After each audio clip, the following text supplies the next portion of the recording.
जाना जाता है। इस मंदिर की मान्यता है कि जो भी भक्त श्रद्धा से प्रतिदिन सुबह सूर्य निकलने के बाद दर्शन करता है, उसके 7 जन्म के पाप दूर हो जाते हैं तथा उसके लिए स्वर्ग के मार्ग खुल जाते हैं। तो आइए भीमाशंकर महादेव का दर्शन करते हैं और इनकी कहानी जानते हैं। जय भीमाशंकर महादेव की। भगवान शंकर के 12 ज्योतिर्लिंग में भीमा शंकर का छठा स्थान है। यह ज्योतिर्लिंग महाराष्ट्र के पुणे से लगभग 110 किलोमीटर दूर सह्याद्री पर्वत पर स्थित है।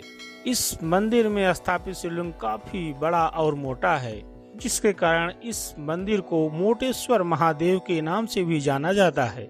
इस मंदिर के पास ही भीमा नदी बहती है, जो कृष्णा नदी में जाकर मिल जाती है। कहते हैं कि कुंभकर्ण को करकटी नाम की एक महिला पर्वत पर मिली थी। उसे देखकर कुंभकर्ण उस पर मोहित हो गया और उससे विवाह कर लिया। विवाह के बाद कुंभकर्ण लंका लौट आया, लेकिन करकटी पर्वत पर ही रही। कुछ समय बाद करकटी को एक पुत्र हुआ, जिसका नाम भीम रखा गया। कहते हैं जब श्री राम ने कुंभकर्ण का वध कर दिया तो करकटी ने अपने पुत्र को देवताओं की चाल से दूर रहने का फैसला किया। बड़े होने पर जब भीम को अपने पिता के मृत्यु का कारण पता चला तो उसने देवताओं से बदला लेने का निश्चय किया।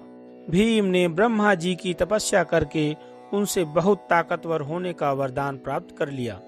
काम रूपेश्वर नाम के राजा भगवान शिव के भक्त थे। एक दिन भीम ने राजा को शिवलिंग की पूजा करते हुए देख लिया, जिसके बाद भीम ने राजा को भगवान की पूजा छोड़ उसकी पूजा करने के लिए कहा।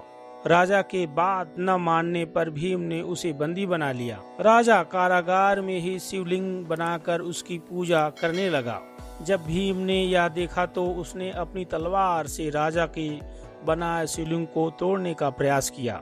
ऐसा करने पर शिवलिंग ने स्वयं भगवान शिव प्रकट हुए, जिसके बाद भगवान शिव और भीम के बीच भयंकर युद्ध हुआ, जिसमें भीम की मृत्यु हो गई। फिर देवताओं ने भगवान शिव से हमेशा के लिए उसी स्थान पर रहने की प्रार्थना की। कहते हैं कि देवताओं के कहने पर शिवलिंग के रूप में उसी स्थान पर स्थापित हो गए।